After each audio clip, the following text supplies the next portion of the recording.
बड़ भागी ते जन जग माही, सदा सदा जो हरि गुण गाही। राम नाम जे करही विचार, से धनवंत गणी संसार। वही धनवान है जिसके पास ये धन है। मृत्यु आती तो लोग कंधे पर उठाकर बोलते राम नाम सत्य है, राम नाम संग है। ऐसा नहीं बोलते कि फलाना भाई सत्य है। सारी जिंदगी वो उसी को सच मान रहा था, आ गया एक झटका, जिसको सच मान रहा था वो झूठ हो गया। तो जो एक दिन झूठ हो ही जाएगा, उसमें मन न लगाकर भगवान में मन लगाएं, कितना अच्छा होगा। एक सेठ नदी में नहाने गया तो डूबने लगा, पानी गहरा था। लोग देख रहे थे, कोई बचाने नहीं जा रहा था। आखिर एक जवान को दया आई और वो कूद पड़ा और बचा के ले आया। सेठ ने जेब में हाथ डाला। जवान ने सोचा कि इनाम देंगे, पर सेठ ने 2 पैसे का सिक्का दिया उसको कि ले। जवान को हुआ कि इतना बड़ा सेठ और इसकी जान बचाने के 2 पैसे इनाम। लोगों ने कहा हमको पता था कि ये आदमी कैसा है, इसलिए तो हम बचा नहीं रहे थे, भले जाए एक बाहर उतरे धरती से। इतना पैसा है इसके पास और 2 पैसे इनाम में दे रहा है। इतने में एक संत वहां से पसार हुए। संत ने उस युवक को कहा तुमने इसकी जान बचाई? बोले हाँ। तो भाई देखो, इसके जान की जितनी कीमत है ना, उतने ही पैसे इसने तुमको दिए हैं। 2 पैसे की कीमत है इसकी जीवन की। क्योंकि न सेवा करता है, न सुमिरन करता है, न भक्ति करता है, न सत्संग सुनता है। बस पैसा मेरा परमेश्वर, पत्नी मेरी गुरु, बच्चे मेरे शालीग्राम, तो पूजा किसकी करूं? 2 पैसे की कीमत है। एक भक्ति भगवान, नानक साची मानो, जिह प्राणी के नहीं मानी। नानक मानो ताही तनु, जैसे शूकर श्वान, जैसे सुअर और कुत्ते का शरीर होता है, ऐसे उनका शरीर है जिनके दिल में भक्ति नहीं, सुमिरन में रुचि नहीं। गुण गोविंद गायो नहीं, जन्म अकारथ कीन। जन्म अकारथ कर दिया। कहु नानक हरि भज मना, जिह विधि जल के मीन। जिह्वा गुण गोविंद भज, करण सुनो हरि नाम। कहु नानक सुन रे मना, पढ़ही न यम के धाम। जीभ से नाम जपता और कानों से सुनता है, वो यम के धाम नहीं जाता। यमराज उसका सत्कार करते हैं। ये बात केवल गुरुवाणी में आती है ऐसा ही नहीं है, ये बात भागवत में भी आती है। एक आदमी किराने की दुकान पर गया, बोला सेठ जी मेरे पास पैसे नहीं है, थोड़ा सीधा सामान उधार दोगे? सेठ धर्मात्मा थे, दुकानदार दे दिया। वो थैला लेकर जाने लगा तो उस दुकानदार ने कहा भाई गल सुन, ऐसा ना हो कि ये माल बेचकर तू सरगस देखने चला जाए, शहर में सरगस वाले आए हैं, कहीं ऐसा मत करियो। बोले सेठ जी आप चिंता ना करो, सरगस देखने के लिए मैंने रुपए अलग संभाल के रखे हैं। सरगस देखने के लिए रुपए रखे हैं, सीधा सामान उससे उधार की भीख मांग रहा है, उधार दे दे। ऐसे ही लोग होते हैं, फिल्म देखने के लिए, गाने सुनने के लिए, पार्टियों में जाने के लिए तो टाइम है, पर सत्संग में जाने के लिए टाइम नहीं है। माला घुमाने के लिए टाइम नहीं है। भाई साहब टाइम नहीं है मान लिया, पर टाइम बताने वाली घड़ी तो है आपके पास।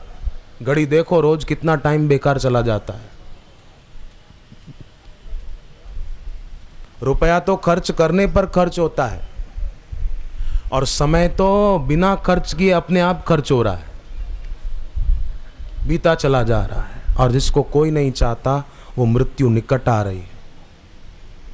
कोई नहीं चाहता। कोई बोले मैं चाहता हूं, अरे झूठ बोलता है, नहीं चाहता। एक बूढ़ा आदमी जवानी से लकड़ी काटने का काम करता था और बाजार में बेच के उसी से गुजारा चलाता था। बूढ़ा हो गया। एक दिन लकड़ी की गठरी उससे उठ नहीं रही थी, तो बोलने लगा हे भगवान, हे मृत्यु देव, क्या आप मेरे को भूल गए क्या? जवानों को उठा लिया धरती से, कई बच्चों को उठा लिया धरती से, तो मैं नहीं दिखाई देता बूढ़ा? मेरे को भी उठा ले, मैं तंग आ गया। सारी जिंदगी लकड़ियों की गठरियां उठाते उठाते, लकड़ियां काटते काटते मैं नहीं दिखता? उठा लो मेरे को भी। इतने में पीछे से उस बूढ़े के कंधे पर किसी ने हाथ रखा। बूढ़े ने पूछा कौन? तो आवाज आई, तुमने पुकारा हम चले आए। बोले किसको पुकारा? बोले मृत्यु को पुकारा ना, मेरे को नहीं उठाते, मैं मृत्यु हूं, चलो। बोले नहीं नहीं नहीं, मैंने तुमको मुझे उठाने के लिए थोड़ी बुलाया था, ये लकड़ियों की गठरी मेरे से उठ नहीं रही है, ये उठवा दो जरा। जिसको कोई नहीं चाहता वो मृत्यु निकट आ रही है। मृत्यु कोई नहीं चाहते, सुख सब चाहते। वो सोचते हैं कि हम मरने के बाद सुखी हो जाएंगे। नहीं, सुखी नहीं होंगे, दुखी होंगे। एक महिला ने घर में तंग आकर सोचा कि मैं आत्महत्या कर लूं। कल सुबह बोले घर के सब लोग जाएंगे, पति दुकान पर, बच्चे स्कूल में, तो मैं जहर खा के मर जाऊंगी। सब गए, बच्चे स्कूल, पति दुकान पर। घर का दरवाज़ा बंद किया, जहर की शीशी उठाई, ढक्कन खोला और जहर पीने की तैयारी थी। इतने में किसी ने दरवाजे पर दस्तक दी।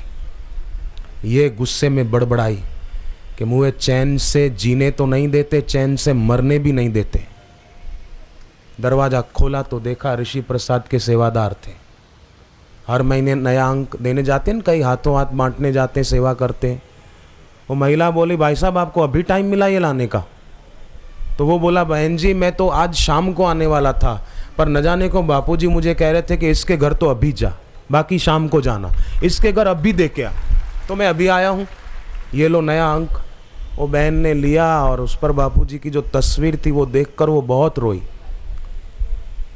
और फिर अंदर जो वचन पढ़े उसने कि द्वंद्व सहिष्णुता होनी चाहिए, कभी सुख आए कभी दुख आए, कभी मान हो कभी अपमान हो, कभी बीमारी कभी तंदुरुस्ती, कभी लाभ कभी हानि, कभी तेजी कभी मंदी। ये द्वंद्व आए तो उसमें जरा सम रहना चाहिए। तेरे फूलों से भी प्यार, तेरे कांटों से भी प्यार, तेरे फूलों से भी प्यार, तेरे कांटों से भी प्यार, तेरे फूलों से भी प्यार, तेरे कांटों से भी प्यार। जो भी देना चाहे दे दे करतार, दुनिया के तारणहार। जो भी देना चाहे दे दे करतार, दुनिया के तारणहार। उस महिला ने वचन पढ़ के अपने दिल से आत्महत्या का विचार निकाल दिया और सत्संग के वचन पढ़ के फिर ऐसा जीवन बनाया कि पति भी भक्त हो गए, बच्चे भी भक्त हो गए। एक बहन ने ठान लिया, पूरे घर का वातावरण भक्तिमय कर दिया। ऋषि प्रसाद पढ़ने से प्रेरणा मिल गई।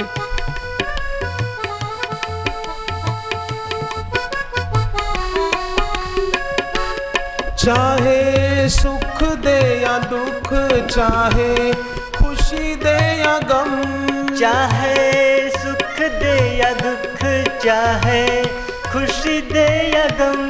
मालिक जैसे भी रखेंगे वैसे रह लेंगे हम, मालिक जैसे भी रखेंगे वैसे रह लेंगे हम। चाहे कांटों के देहार, चाहे हरा भरा संसार, चाहे कांटों के देहार, चाहे हरा भरा संसार। जो भी देना चाहे दे दे करतार, दुनिया के तारणहार। जो भी देना चाहे दे दे करतार, दुनिया के तारणहार। हमको दोनों है पसंद तेरी धूप और छाँव, हमको दोनों है पसंद तेरी धूप और छाँव। दाता किसी भी दिशा में ले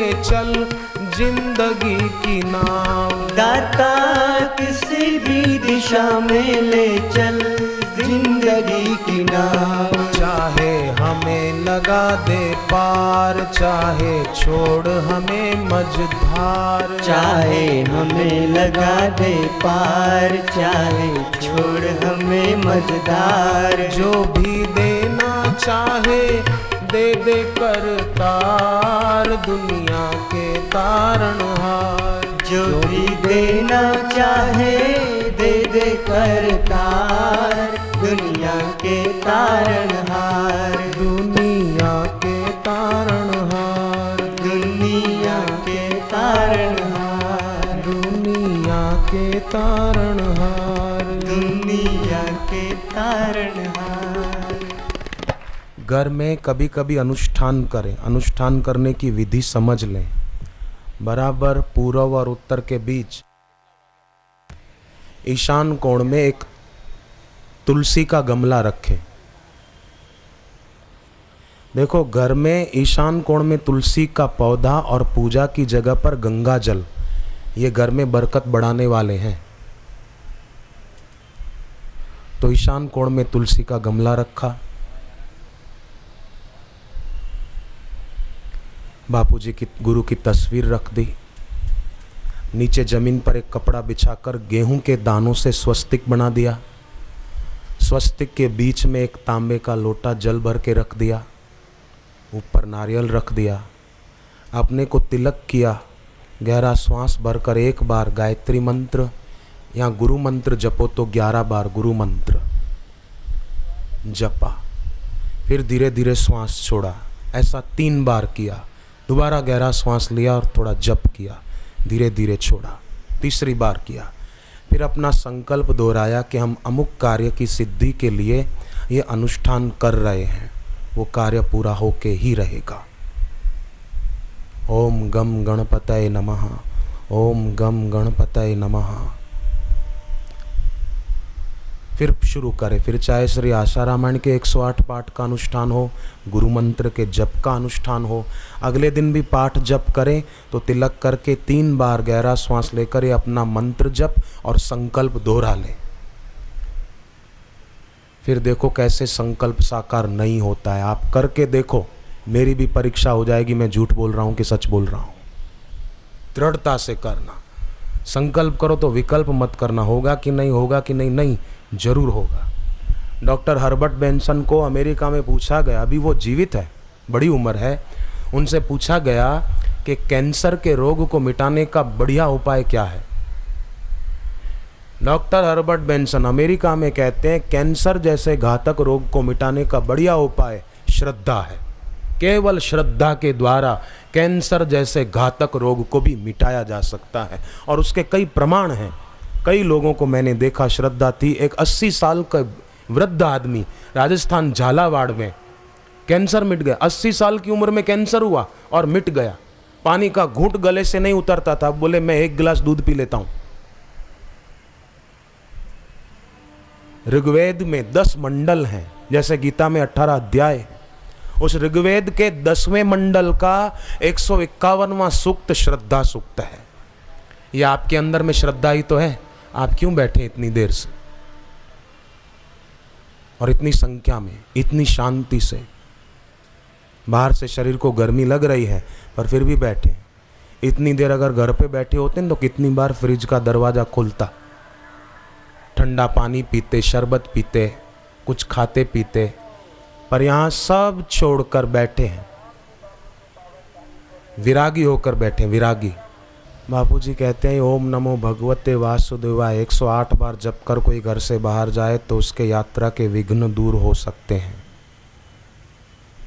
ओम नमो भगवते वासुदेवाय पीपल के पत्ते पर कोई लिखे केसर का घोल बनाकर, और वो पीपल का पत्ता घर में पूजा की जगह पर रख दे।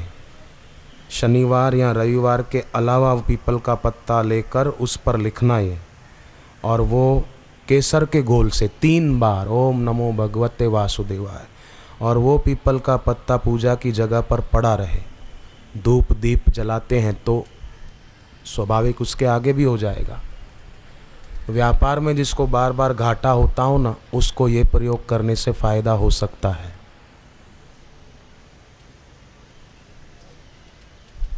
और जिनको घाटा होता हो उनके घर की देवियाँ घर पर गीता के 11वें अध्याय का 40वां श्लोक 108 बार पढ़े। अर्थ पढ़ ले, बस 10 मिनट लगेंगे।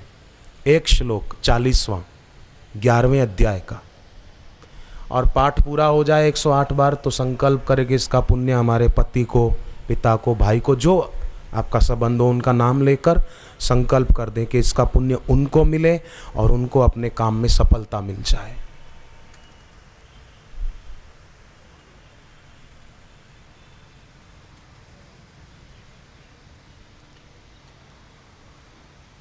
बापूजी ने केवल एक बार सत्संग में बताया था, भोजन के पहले भगवत गीता के 15वें अध्याय का पाठ करके फिर जो भोजन करते हैं, केवल दोपहर को, रात को तो भले न करें, दोपहर को जरूर करें, तो उसके घर में बरकत बढ़ती है। तो कई लोगों ने ये प्रयोग किया गुरुजी के मुख से सुनकर, उन्होंने मुझे कईयों ने बताया, एक दो ने नहीं, बोले उससे कितना लाभ हुआ, आप हमारे घर चल कर देखो। मैंने कहा मैं मानता हूँ, मैं घर क्यों आऊँ तुम्हारे, इतना समय नहीं है। मैं मान गया, विश्वास है मुझे। इतने सुंदर उपाय हैं शास्त्रों के, महापुरुषों के बताए हुए, फिर भी अगर कोई जन्म पत्री लेकर धक्के खाए कि मेरे भाग्य में क्या लिखा है जरा देखो, तो वो दुखी ही रहेगा। जन्म पत्री में होने की बात लिखी होती है, करना अपने हाथ में है। इंसान अपने भाग्य का निर्माता आप है और अपने भाग्य का लेखक भी आप है। हम जैसा चाहें ऐसा अपने भाग्य को बना सकते हैं, चाहे दुखपूर्ण चाहे सुखपूर्ण।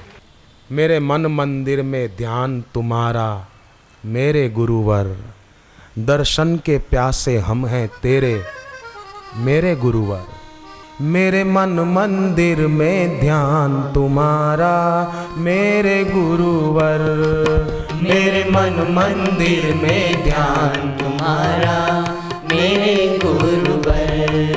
मेरे मन मंदिर में ध्यान तुम्हारा मेरे गुरुवर, मेरे मन मंदिर में ध्यान तुम्हारा मेरे गुरुवर। दर्शन के प्यासे हम हैं तेरे मेरे गुरुवर, दर्शन के प्यासे हम हैं तेरे मेरे गुरुवर।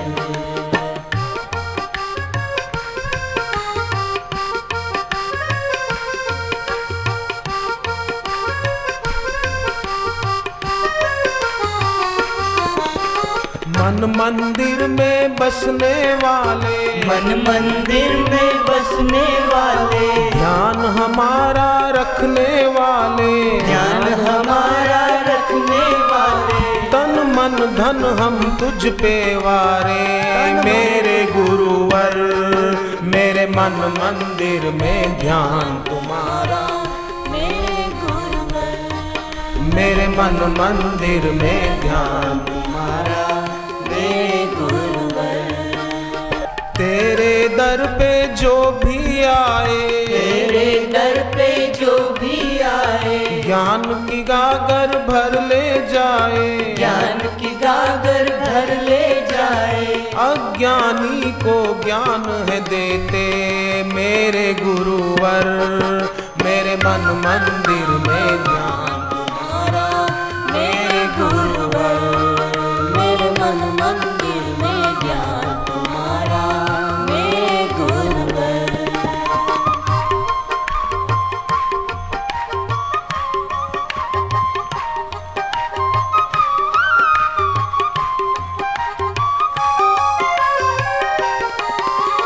सबकी बिगड़ी बनाने वाले, सबकी बिगड़ी बनाने वाले, सबकी झोली भरने वाले, सबकी झोली भरने वाले, सबकी बिगड़ी बनाने वाले, सबकी बिगड़ी बनाने वाले, सबकी झोली भरने वाले, सबकी झोली भरने वाले। हमें मिले भगवान हमारे मेरे गुरुवर।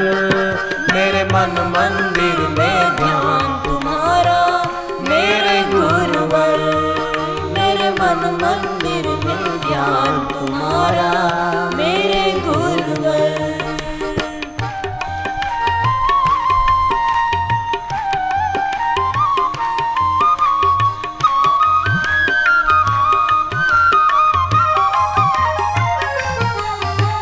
चौरासी को मिटाने वाले, चौरासी को मिटाने वाले, माया जाल हटाने वाले, माया जाल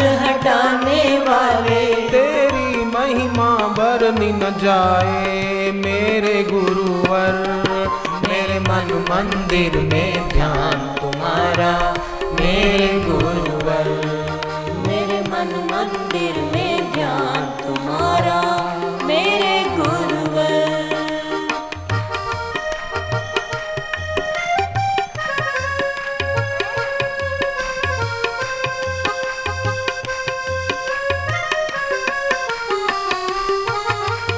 ज्ञान की गंगा बहाने वाले, ज्ञान की गंगा बहाने वाले, भक्ति की ज्योत जगाने वाले, भक्ति की ज्योत जगाने वाले, सब भक्तों के तुम हितकारी मेरे गुरुवर। मेरे मन मंदिर में ध्यान तुम्हारा मेरे गुरुवर। मेरे मन मंदिर में ध्यान तुम्हारा मेरे गुरुवर।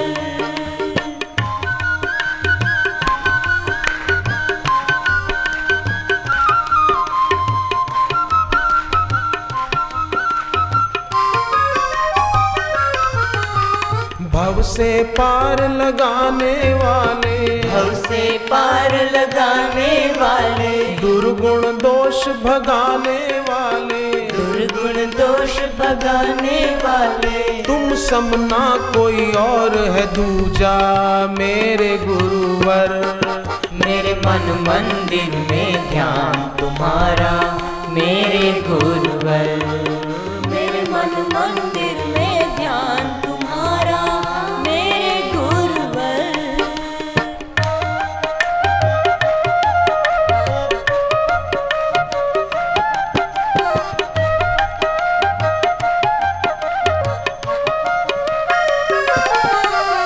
तुम्ही राम हो कृष्ण तुम्ही हो, तुम्ही राम हो कृष्ण तुम्ही हो, तुम्ही राम हो कृष्ण तुम्ही हो, तुम्ही राम हो कृष्ण तुम्ही हो, भक्तों के सर्वस्व तुम्ही हो, भक्तों के सर्वस्व तुम्ही हो, भक्तों के सर्वस्व तुम्ही हो, भक्तों के सर्वस्व तुम्ही हो। हम तेरे और तुम हो हमारे मेरे गुरुवर। मेरे मन मंदिर में ध्यान तुम्हारा मेरे गुरुवर। मेरे मन मंदिर में ध्यान तुम्हारा मेरे गुरुवर।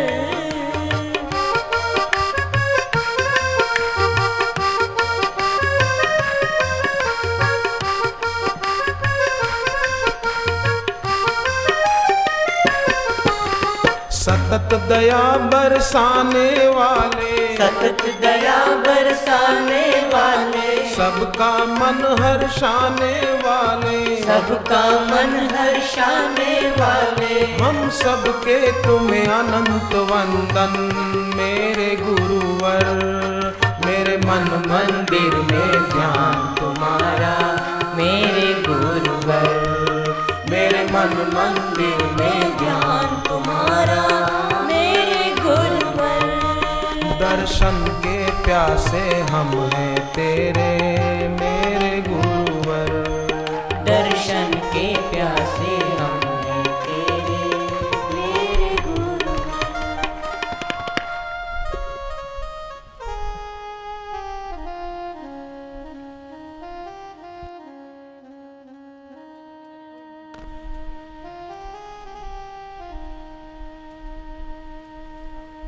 कोई नहीं दुनिया में गुरु सम महादानी। कोई नहीं दुनिया में गुरु सम महादानी। गुरु नाम दान देते हैं, गुरु भक्ति दान देते हैं, गुरु विद्या दान देते हैं। उनके समान दानी और कोई नहीं है। भुवि गृणंति ते भूरिदा जना। कोई नहीं दुनिया में गुरु सम महादानी।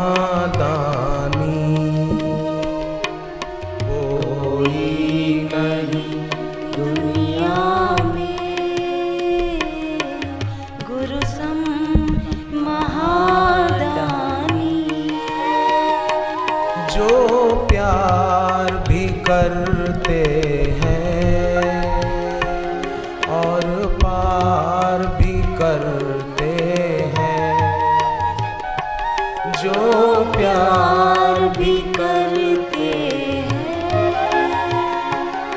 और पार भी करते हैं। एक बात ध्यान से सुन लेना, मेरी प्रार्थना है सभी के चरणों में सदगुरु का सत्संग जो है ना, ये सत्संग की जगह, ये सत्संग की जगह ऋषयमुख पर्वत के समान है।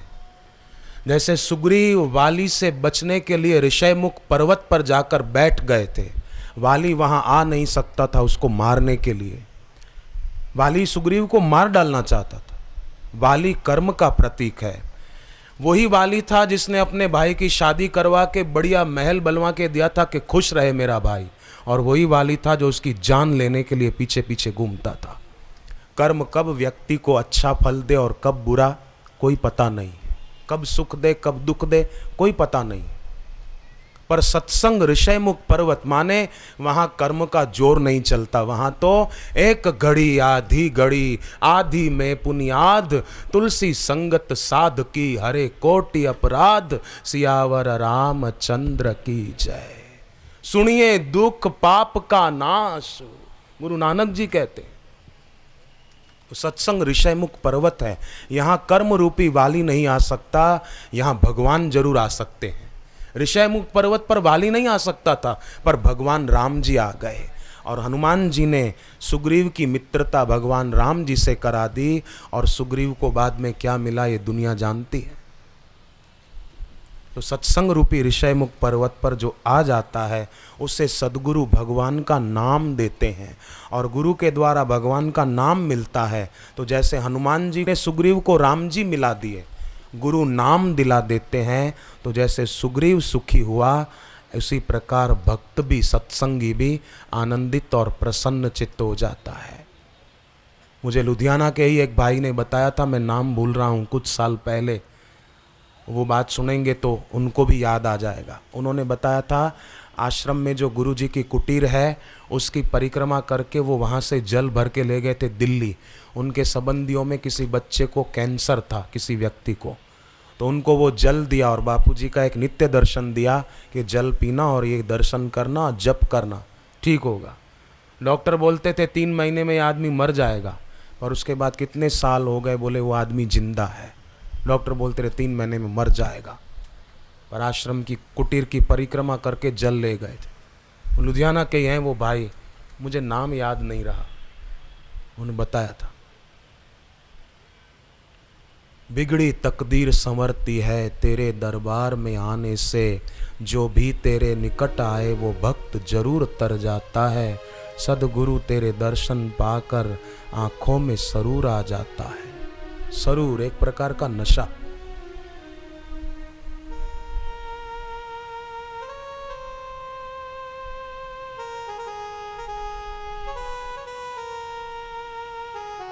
बापूजी की वाणी से ज्ञान और भक्ति तो बढ़ती है, शरीर को स्वस्थ रखने की भी कई ऐसी युक्तियां बापूजी बताते हैं। समस्याओं को दूर करने के लिए भी कई बार कई मंत्र और कई विधियां बता देते हैं। जैसे किसी ने केस किया हो, झूठा आरोप लगाया हो और परेशान कर रहा हो कोई व्यक्ति, तो बापूजी ने बताया पवन तनय बल पवन समाना, बुद्धि विवेक विज्ञान निदाना। ये जप करे बस 108 बार, तो अपने आप वो व्यक्ति निर्दोष साबित हो ही जाएगा। पवन तनय बल पवन समाना, बुद्धि विवेक विज्ञान निदाना। केस में फंसे हो बुरी तरह से, ये करें, निर्दोष साबित हो जाए। कई साधकों का अनुभव है। गुजरात में खेरालू है, वहाँ एक व्यक्ति 12 साल से बेचारा दुखी था, केस चल रहा था, उसको फंसाया गया था बुरी तरह दुष्टों ने। 2 महीने उसने ये जप किया, पवन तनय बल पवन समाना, बुद्धि विवेक विज्ञान निदाना। उसने मुझे लाकर सुनाया और पत्र दिखाया न्यायाधीश का, बोले मैं निर्दोष साबित हो गया। 2 महीने जप किया खाली, 12 साल से परेशान हो रहा था, कोर्ट के चक्कर काट रहा था। तो अगर आप में से किसी को ऐसी कोई तकलीफ हो तो इस मंत्र का लाभ उठाइए। पवन तनय बल पवन समाना। ये कितना बड़ा दान है गुरु का। कितना बड़ा दान, कोई नहीं दुनिया में गुरु सम महादान। श्रद्धा गुरु चरणों की भव पार हमें करती। श्रद्धा गुरु चरणों की भव पार हमें करती। श्रद्धा गुरु चरणों की भव पार हमें करती। श्रद्धा गुरु चरणों की भव पार हमें करती। भव से पार कर देती है। तो ये समस्याओं की क्या ताकत है कि हमारे सामने टिक सके। भव पार हो जाए। हनुमान जी और उनके साथी चिंता कर रहे थे कि क्या होगा। हनुमान जी तो आंखें बंद किए हुए बैठे थे, पर उनके साथी जरूर चिंता कर रहे थे कि पार कैसे जाएंगे लंका में। तब जामवंत जी को, अंगद जी को संपाति एक गीध ने, पक्षी ने उनको क्या कहा पता है? पापियो जाकर नाम सुमिरही, अति अपार भव सागर तरही। माने पापी भी जिसका नाम जप के भव सागर से पार हो जाए। तासु दूत तुम तज कदराई, उनके दूत हो तुम। राम हृदय धरि करहु उपाय, भगवान का हृदय में ध्यान करके तुम कुछ उपाय करो। और उपाय मिल गया, काम हो गया। सीता जी लंका में अशोक वाटिका में बैठी थी उदास, और त्रिजटा को कहती है मुझे कहीं से आग ला कर दे, मैं अपना शरीर जला दूं, खत्म कर दूं। त्रिजटा कहती है देवी धीरज रखो।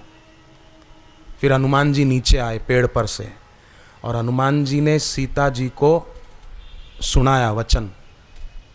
और आनहु रघुपति प्रभुताई, सुनी मम वचन तजहु कदराई। माँ मेरी बात सुनकर आप कायरता के विचार को छोड़ दो।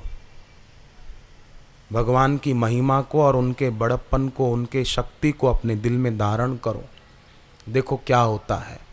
तो सीता जी जो त्रिजटा से कह रही थी मुझे आग ला कर दे, मैं अपना शरीर जला दूं, ओहो, वही सीता जी ने फिर शांति का संपादन किया और राम जी सचमुच आए और राक्षसों का विनाश हुआ। जब सीता जी पहले तो कहती है आग ला कर दो, मैं शरीर जला दूं, फिर हनुमान जी के वचन सुनकर सीता जी शांत हो जाती हैं और फिर राक्षसों का विनाश भी होता है, सीता जी को राम जी मिल जाते हैं। तो हमारे जीवन में भी अगर कोई ऐसी समस्या हो तो सीता जी जो हनुमान जी के वचन दिल में धारण करती है, हम भी शास्त्र के और गुरु के वचन दिल में धारण करके थोड़ा धीरज रखें और वो विधि जो सुनी वो करें, तो यह लोक सुखी परलोक सुखी।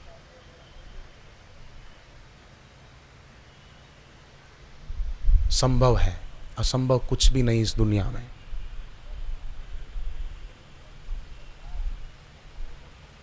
अभी फिर से कुछ क्षण जीभ तालू में लगा दें, भले आंख खुली रहे पर जप करें।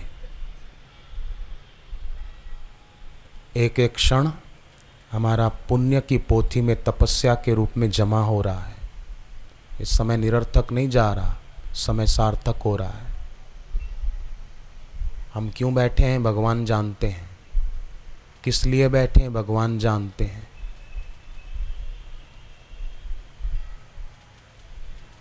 बड़ी ऊंची तपस्या हो रही है सबकी और बड़ी ऊंची उपलब्धि भी हो रही है। सत्संग की जगह पर कुछ न करें तो भी उन्नति होती है।